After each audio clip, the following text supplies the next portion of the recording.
Good morning.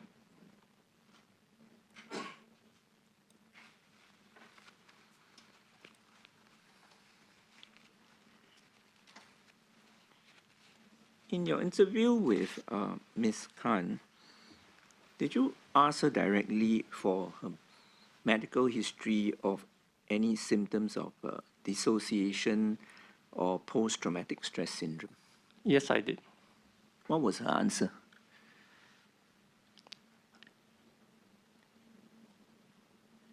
Can I give my summary opinion? Actually, I'm asking what was her answer to, when you asked her directly, did you, for example, her medical history or what she suffered, whether when she suffered from dissociation or PTSD, what was her direct answer to you? She had some symptoms of psychological trauma. She had there were many times when she felt that she had been traumatized psychologically. And the first time was after the sexual assault. And there were times after the election, as well as, of course, after election, and because there was certain police investigations at that time, she felt psychologically traumatized. But being psychologically traumatized doesn't equate to having post-traumatic stress disorder.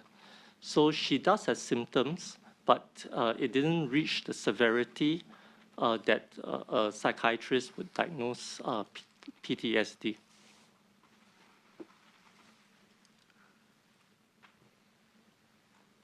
Did you find out from her, I think you have read from the notes from the proceedings, the transcripts and all that which were provided. I think you confirmed that you read through the evidence that had been given, and you are aware that she had a sexual assault experience. I think it's in 2008. Did you ask her what were the did she share with you what were the traumatic effects that that episode had on her over the past 10 over years? Yes, she did. Could you share with the committee how would these what were these experiences? What were these traumatic experiences?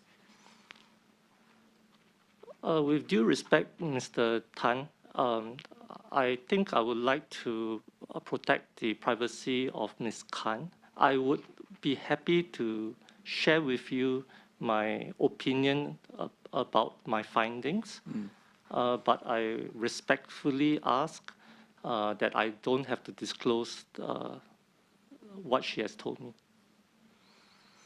If you can just provide your assessment and opinion, that would do. Okay. Thank you.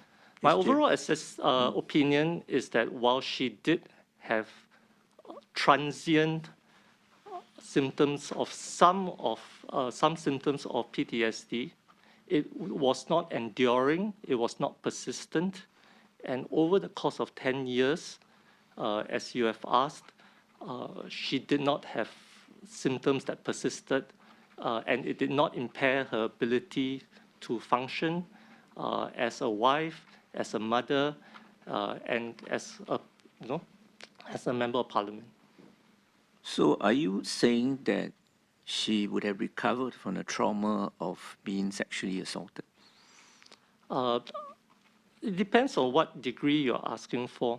I think when any normal human being has undergone a trauma, the memories would never be erased.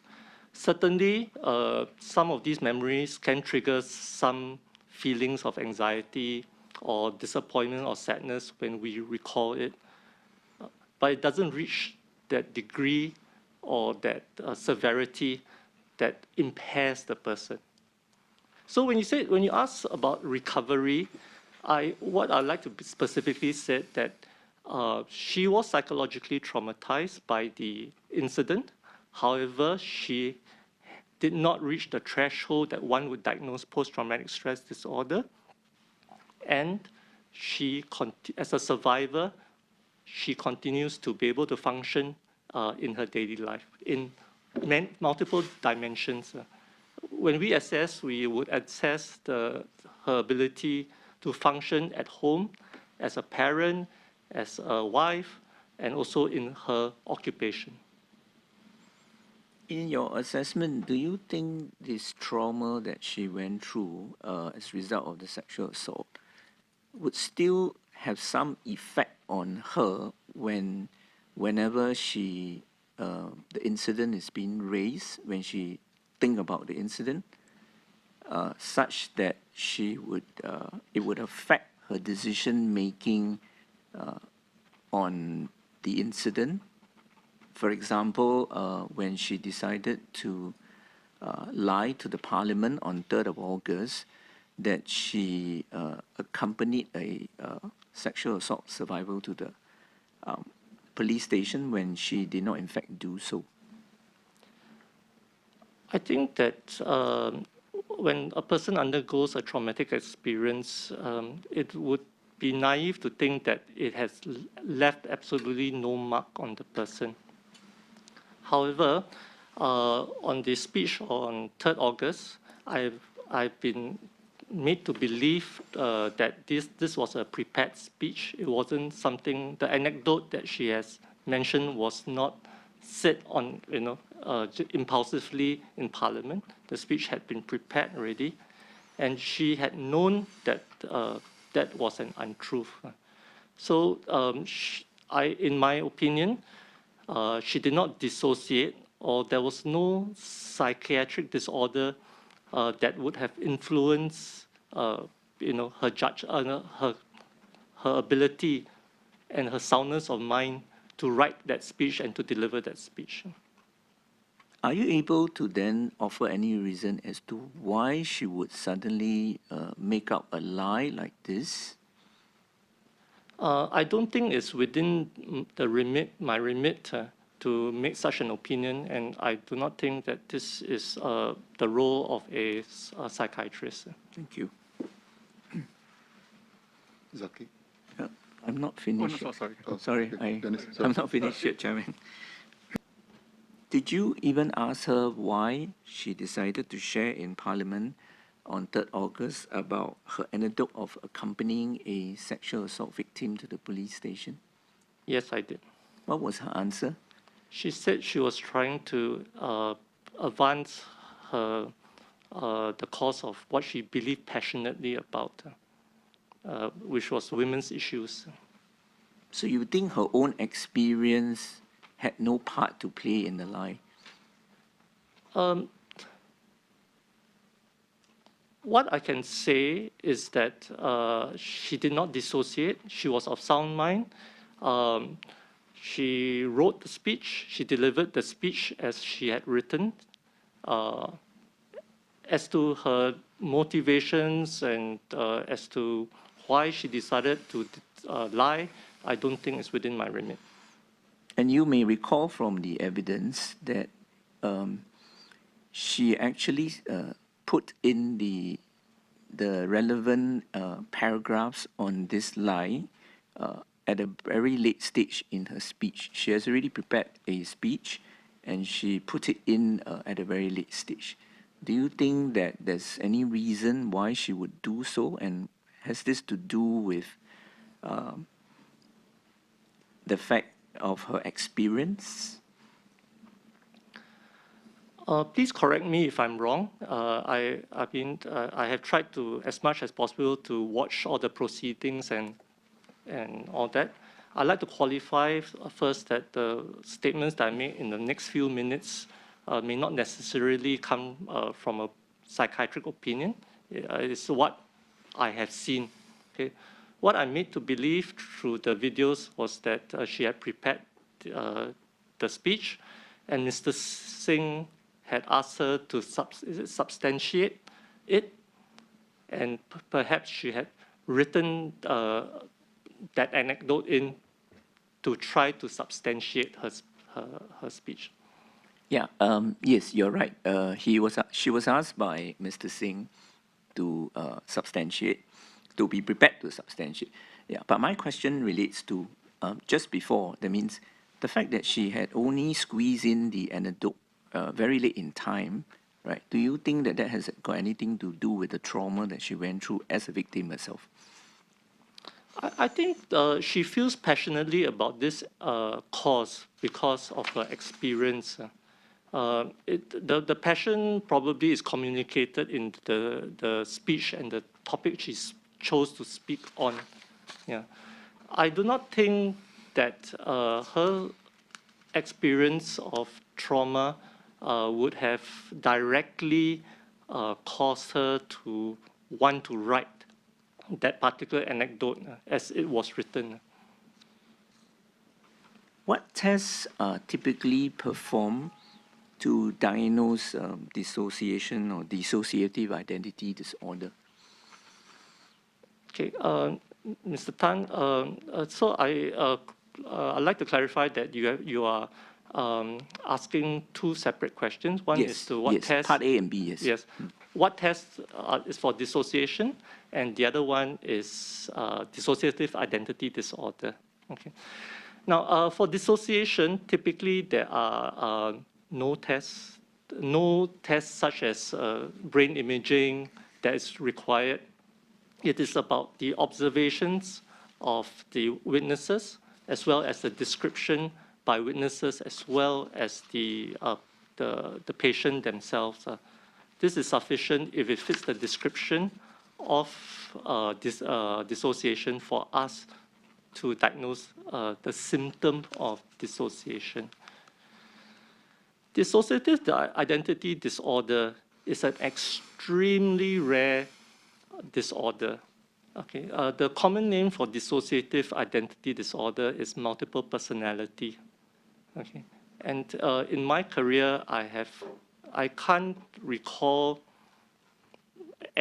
seeing any patient that fits dissociative identity disorder. It is that rare. They may exist in Singapore, but certainly I've not come across one in my own practice.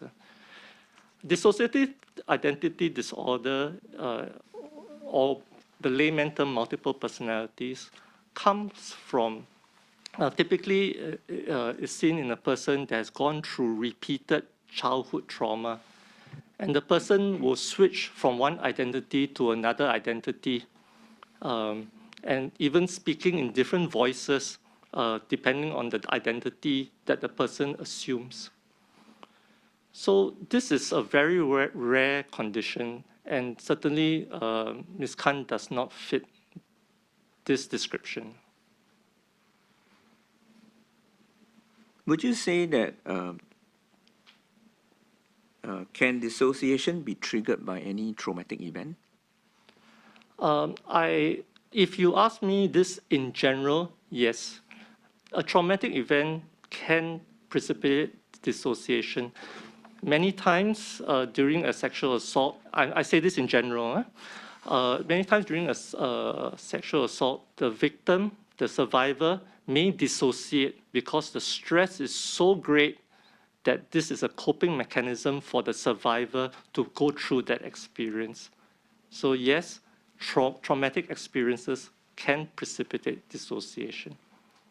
So for someone with a trauma-induced dissociation or dissociative disorder, is it possible for a person to exhibit symptoms whenever the subject of your trauma is brought up? Certainly, in general, yes. So what would these symptoms be? It depends on the person to person. As I mentioned earlier to this committee, there are many forms of dissociation. Some people lose their memory, some people lose their muscle power, some people feel as if they are viewing their world like a movie. Others have out of body, they feel that they are not within their body, but they're slightly outside their body. So it really depends on the individual. So would something like false memory creation be a symptom? False memory creation can possibly be one form of dissociation, yes. False identity creation? Alternate identity. Alternate identity. It is possible. Memory lapses? Certainly. These are general. Said in general. In yes. general, right? So I think it's important to note that. But otherwise, this person can still be high functioning in general, even when the traumatic event is not mentioned. Certainly, and even when the traumatic event is mentioned, not everyone dissociates. Yes. I mean, in the literature, following a traumatic event, roughly about 1/3 of people go on to have PTSD. It's not that everyone will go on to have post-traumatic stress disorder. We as human beings have our own protective mechanisms through the support of family, friends, and the people around us. Many people can recover from their psychiatric disorders. So it's not to say that trauma equates to having dissociation, equates to having PTSD. Yeah. So let me put it another way. Can a person with trauma-induced dissociation or even PTSD be high functioning in general, but fall prone to memory lapses or false memory creation when the subject of the trauma kicks in? Is that possible? Okay. First, I would like to refer you, and I can provide this to the committee after this inquiry, after my testimony. And this is the Diagnostic and Statistical Manual, 5th version of psychiatric illness. Okay. Basically, this manual is the criteria that we use to diagnose mental illness. Okay. And it's published by the American Psychiatric Association. One of the diagnostic criteria that we are very concerned about is what we call criterion G. Okay. So criterion G. G. G. Okay, and it states here, the disturbance causes clinically significant distress or impairment in social, occupational, and other areas of functioning. Okay. So if a person is high functioning, okay, then they would not have satisfied criterion G, okay, such that they would not be diagnosed with PTSD disorder. I acknowledge that persons undergoing trauma can persist to have some symptoms of psychological trauma, but they wouldn't reach the threshold that it will become a psychiatric disorder. So you are saying, in other words, that in your view, okay, let me put it another way. So do you agree or disagree that when I say, when I ask, can a person with trauma-induced dissociation or PTSD be high functioning in general, but may still fall prone to memory lapses or false memory creation? When the subject of their trauma is brought up or kicks in? I say in general there is a possibility, but we must always contextualize to the person that we are speaking about. I don't know whether you recall in the evidence, I can refer to you if you need to. There was a message that Ms. Khan sent to her 2 assistants after the outcome of her first meeting on the 8th August with Mr. Singh, Ms. Lim, and Mr. Faisal, where she relates, let me go to that document, please bear with me. Points that were raised. Perhaps if I could build on... Chairman, I can proceed. Yeah, I'll just build on this. Okay. It's related to some of the points made earlier. Mr. Denstown was asking questions in general about some possible responses. But clearly from what you shared, there's really a range of responses from individuals who may suffer from these conditions or symptoms of these conditions.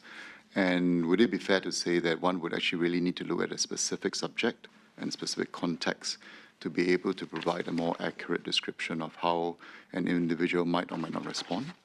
Yes, we really need to contextualize to that individual and how the person responded, because really there is a range of responses following trauma. There's a range of dissociative experience, and we cannot generalize this whole topic and just speak in general. We really need to really come down to the details for a particular patient. Understand. Thank you. Dennis? Thank you, Chairman. Okay. Let me rephrase my question. Just now I asked you, and I think you agree generally, that a person with trauma-induced dissociation can be high-functioning but fall prone to memory lapses or false memory creation. So let me go into a bit of detail about this false memory creation.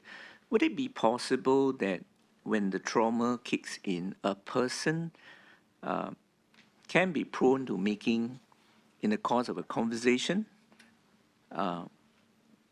be prone to having a false memory creation? That means basically somehow certain part of her speech contains certain falsehood, and this is caused by that trauma. So not the entire part of the speech is entirely untruth, but in a conversation, she may relate a particular untruth amidst other facts which are not in dispute.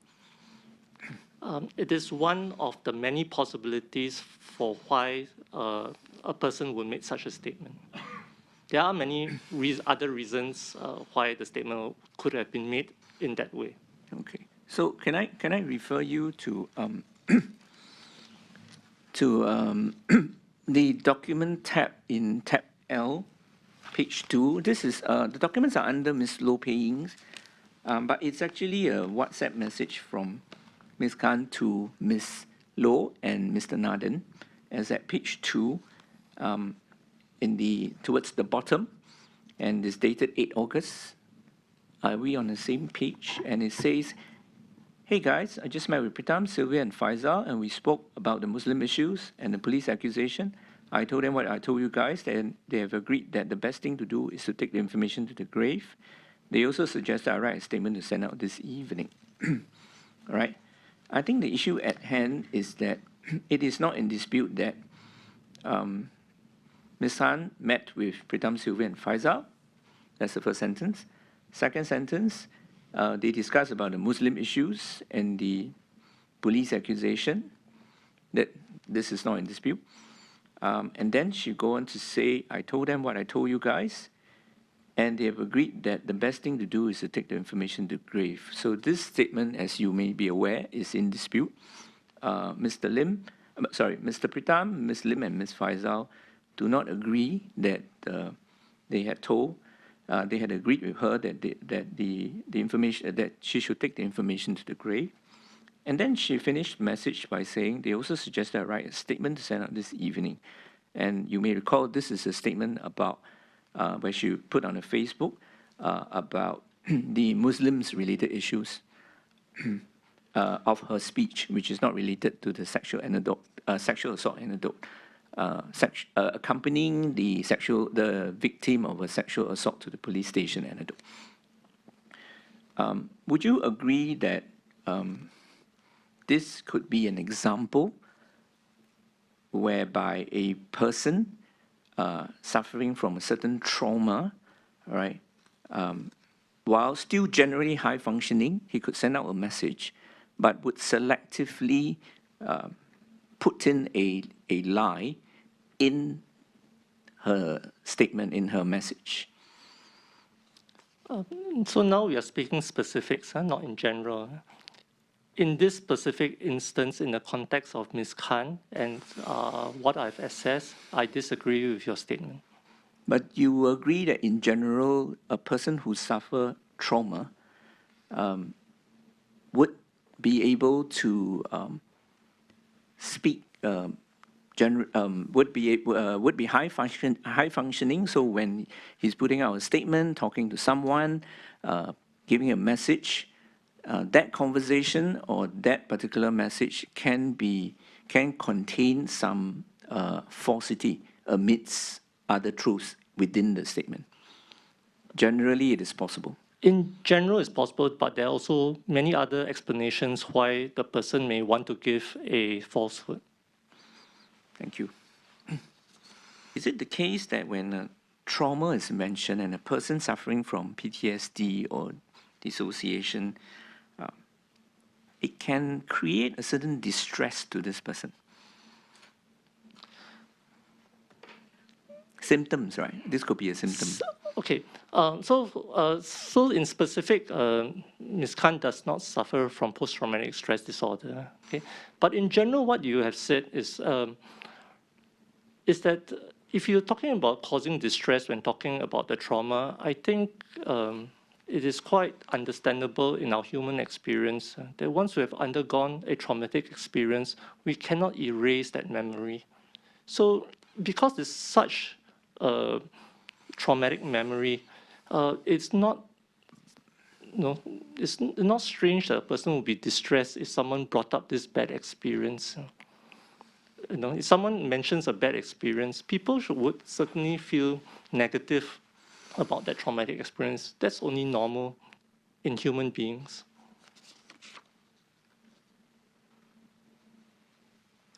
In the evidence that has been given so far, I believe Ms. Lim and Mr. Faisal and Mr. Singh has mentioned that in the various meetings they had with her, she had always been emotional whenever the issue of the sexual assault comes up. So, for example, I can just relate some of these incidents to you. So she burst into tears or she get emotional every time the incident was mentioned, the sexual assault incident mentioned. On the 8th of August, the meeting, 8th August, all three of them mentioned it. I think the meeting on the 12th of October between with Sylvia and Pritam, and during the two disciplinary panel interviews, and I believe in the CEC meeting on the 29th of October and the 30th November, how would you reconcile the fact that she is constantly emotional whenever this incident is mentioned during those occasions? How would you reconcile this with your earlier findings that she is not affected by any post-traumatic trauma or dissociation? I'd like to clarify that my testimony is that she does not have post-traumatic stress disorder. I did not say that she did not have some symptoms of being psychologically traumatized. What I'm saying is that it did not reach the threshold of a psychiatric disorder. Based on the way you have framed your question, my opinion is that if she were to be emotional whenever the topic of her sexual assault was mentioned, this is a very understandable, very normal reaction from a survivor of a sexual assault.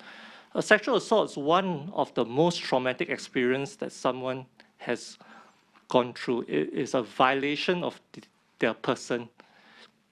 I would be very surprised if anyone can speak about their sexual assault plainly, carelessly, without emotion. I think that's even more abnormal than being emotional when talking about their sexual assault. So would you say that she, well, I note that you say that she is not suffering from PTSD, perhaps anymore, but that she would, you agree that she still there are still symptoms of her, symptoms rather than the condition. Is that your distinction? Some symptoms. Some symptoms. So she continued to suffer from some symptoms of this post-traumatic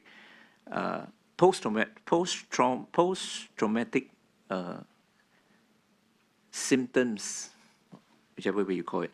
So you agree with that? If I may just give an analogy, if I can use an analogy, when a person goes for a major exam, a person may have anxiety. So they have the symptom of anxiety, it doesn't mean they have a generalized anxiety disorder or a panic disorder, which is a psychiatric illness. Yeah. And each time they go for a high stakes exam, they may still continue to have anxiety. So in the psychiatric profession, we always put in this criteria that the symptoms, when present, must be able to reach that intensity and that persistence that impairs the person's functioning. So many people who have gone through traumatic experience, be it a sexual assault, a road traffic accident, a physical assault, domestic violence, they would continue to have some anxiety when they speak about a topic, or even they watch a news story about another person's trauma. These are all normal reactions, but it doesn't mean they are mentally incapacitated by their symptoms. Thank you. So you're saying that some of these survivors of big traumatic events like sexual assault or serious accidents, they may always suffer symptoms whenever the memory of the trauma is evoked, and it can go on for many years. And they may not be exactly suffering from a PTSD disorder, so to speak. That is your evidence. My evidence is that they may suffer the symptoms, but it may not impair them. I would say that it would be very unusual for a person to undergo a traumatic experience and just erase it and sit. If the person told me that they went through a traumatic experience and then went on to say, I forgot it all totally, I would say that is highly abnormal. It's just a defense mechanism trying to perhaps compartmentalize or suppress that memory. But if a person talks about their traumatic experience, they are able to talk about it rationally, in a measured way, displaying some emotion about it, but of course, not too emotional. I think these are all very normal. I mean, it's normal human behavior to act in this way. So specifically, I think for Ms. Khan, even though some of these upsetting memories, she may feel upset by some of these things, it doesn't reach that threshold that would have impaired her judgment, impaired her decision-making capacity, or her reality testing even. She was of sound mind. Would it still be possible that when the trauma is brought up, it would have affected her judgment in such a way that she is capable of false memory creation, telling a lie? In specific. Is this a specific question? It's a specific question to applying to Ms. Khan. Okay. First of all, she doesn't suffer from dissociation. She may have said so, but I think she used the term in a layperson's capacity, not from a professional definition of what dissociation is. Okay. So my testimony is that she does not suffer from dissociation or traumatic dissociation for that matter. Okay. I do not think that even when she speaks or the topic of her sexual assault was mentioned, it affected her so severely that she lost her mental capacity. Perhaps not losing mental capacity, but lapses of judgment, telling a lie, for example. Could you exclude that definitively? Okay, so in the handbook of the Mental Capacity Act, it is said that people can make bad judgments, and making bad judgments doesn't mean it is due to mental illness. Any normal human being can make bad judgments. But it could be due to the trauma. The bad judgment could be due to the trauma. In specific, for this particular instance, I do not think so.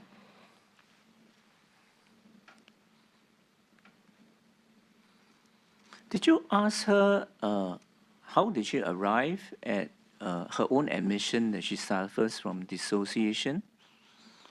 If I recall correctly, she said that her psychotherapist told her that she had dissociation. I had asked her what did she mean by dissociation, okay, and her reply made me believe that she didn't fully understand what dissociation was. And when she used that term, she did not have a deep understanding of what that term meant. Can I just ask you a few more questions about dissociation? How many categories of dissociation are there? I think there are no real, how I say, internationally agreed way of categorizing the different types of dissociation. But certainly, broadly speaking, there could be psychological manifestations of dissociation, such, for example, a loss of memory, a change of identity, a feeling that things are not real, a feeling that a person is not within their physical body. So these are the psychological manifestations of dissociation. There are physical manifestations as well. Technically, we call them a conversion. But this is technicalities. And this is when people lose maybe sometimes half their body sensation, half their body power.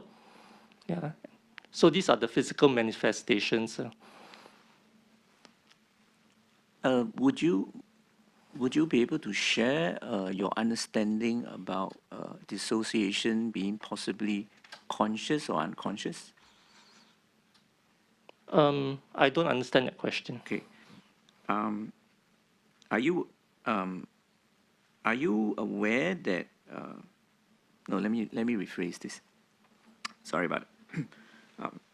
Is there a difference between conscious and unconscious dissociation?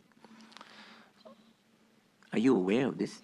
Okay, I don't understand the context in which you are coming from, but okay, let me answer you what I understand from your question. Okay, some people can voluntarily try to put themselves into a dissociative state. This can be done through deep prayer, meditation, hypnosis, even through trance in religious ceremonies.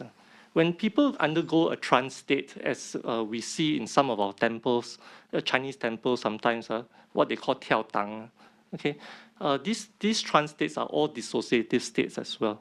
So if you talk about consciousness, yes, they consciously enter into that state. Yes, some people can also unconsciously go into a dissociative state when there's extreme stress and they need to protect their mind from the stress. So I don't really understand the context. Thanks. Thank you for the explanation. Let me put it in a certain context. Let me go back to how dissociation will affect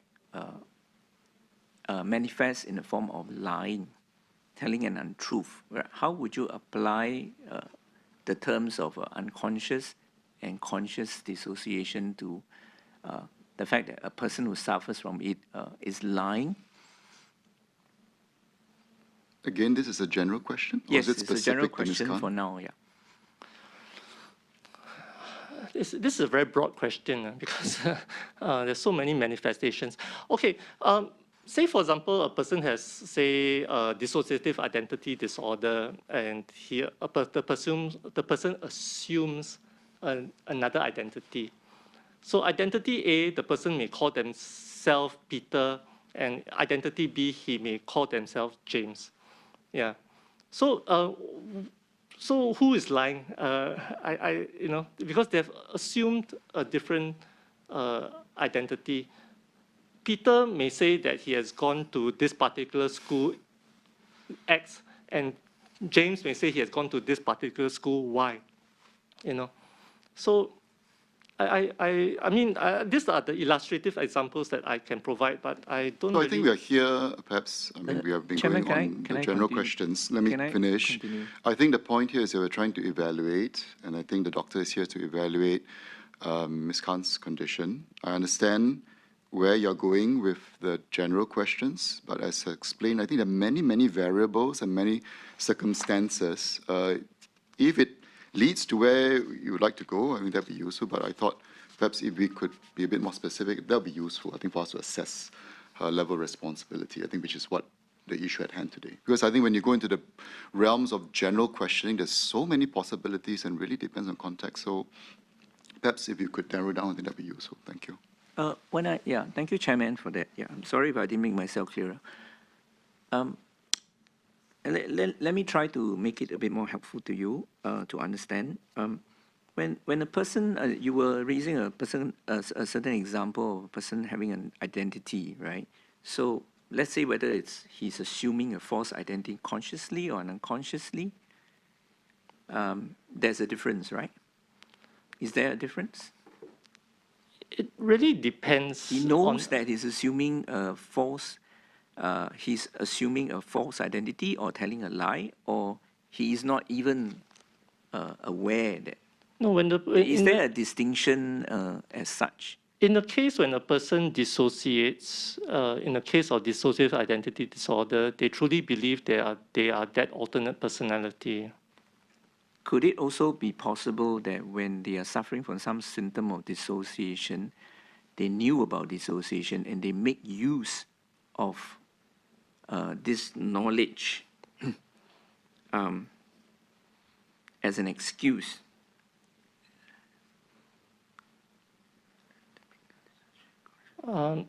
Can I clarify is whether if a person knows that this He's phenomenon suffering of from dissociation. exists, then he uses it to the person's advantage? Yes, That would be malingering, isn't it? but that is possible, right? Is that possible for a dissociation sufferer or somebody who thinks that he's suffering from dissociation to make use of that fact to his or her advantage? I mean, if you say in general, then of course it is possible, but that would be malingering. But these cases do exist. Of course. People do take advantage of that. Certainly. Too. So but you do not agree that Ms. Khan suffers from an unconscious or conscious or unconscious form of dissociation at all? I disagree, yes. She does not suffer from this significant dissociation during the periods from August to December the 3rd. The fact that she has been telling people that she suffers from dissociation, including yourself, could it be possible that she's made use of this fact as an excuse for herself when she makes a lie? I think that's beyond my remit. What I can say is that when I asked her what she understood by the meaning of the word dissociation, it did not fit the medical definition of what dissociation is. Did you ask her about the EMDR therapy that she has undergone? No, I did not. Did you ask her about any treatment or therapy she has undergone recently? I asked her why she had seen her therapist, yes. Did you ask her about her treatments that she has undergone? She told me she was taking some medications and undergoing psychotherapy. Have you analyzed the treatments or prescription that she has been given? She informed me that she didn't know the name of the tablets that she had been prescribed. Have you sought to make contact with the medical practitioners that have been assisting her? No, I have not. So you have not seen her medical records from the past? I think under the Personal Data Protection Act, I have no access to her medical records. She has stated in the email to Parliament, the email to the Parliament representative, that she had attempted to get a memo from Dr. John Bosco Lee, and he had, from her interpretation, had said that it's better for Ms. Joanna Tan to provide that memo. So I have not had any sight of any medical report from her psychiatrist. Did you ask her whether she undergone any previous psychiatric or psychological treatment prior to August 2021? Yes, I did. Are you able to share with the committee whether she has been undergoing treatment? I respectfully declined to answer that question to respect her privacy. I understand. Your professional opinion, does Ms. Khan harbor feelings of resentment towards Mr. Singh or Ms. Lim as a result of the events of, sorry, not Ms. Lim, Mr. Singh, as a result of the events of 3rd August to 1st November? That's beyond my remit. I'm only just asking whether, in your opinion, does she harbor any feelings of resentment from your interview, and could these feelings have had a bearing on her testimony in the Committee of Privilege hearings? No, that's beyond my remit. Thank you. In the evidence that has been given, I would just try to summarize as best as I can. Right? From the perspective of Mr. Singh, Ms. Lim, and Mr. Faisal, certainly,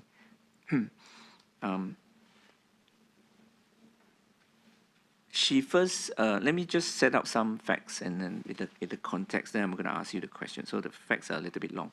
But basically, just to remind you that, she first admitted to the lie to Mr. Singh on, I think, 7th of August, when Mr. Singh pressed her about it.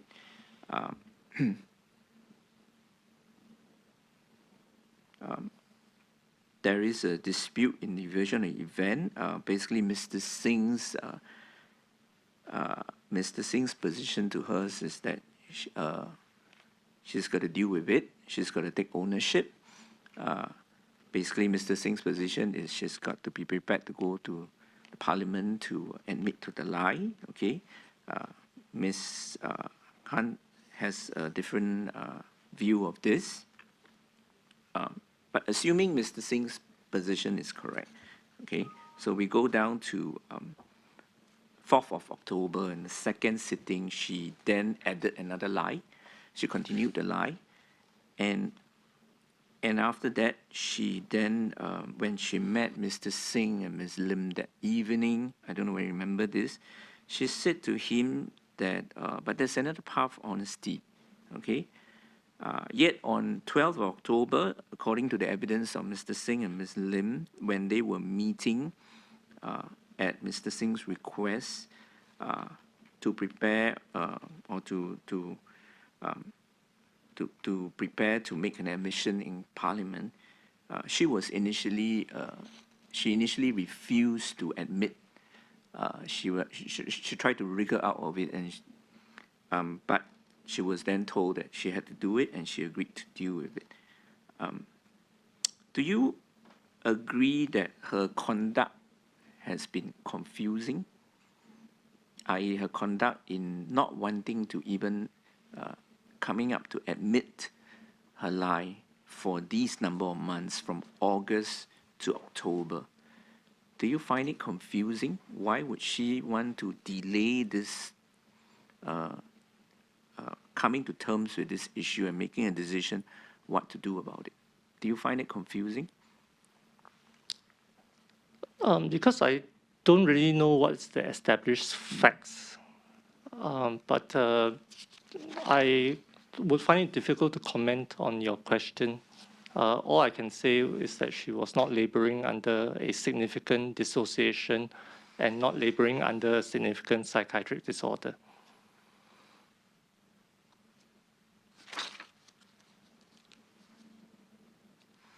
So can I just ask you, after you have assessed her, right? Yes, you have shared with the committee about your findings. I'm bearing in mind what you said about she is not suffering from PTSD or dissociation, but I think it is not in dispute that, from what you have shared, that she may still be suffering from symptoms, especially when the incident of the trauma of her sexual assault is raised each time. what would you advise to her as possible treatments or possible measures that she can adopt to minimize any risk, to minimize such incidents? I can speak in general about some strategies to cope with some of these things, but I'm not her treating doctor, so it's not my place to answer in specific for her. Because I think this is best suited to be advised from her treating doctor. I'm just the assessor. Okay.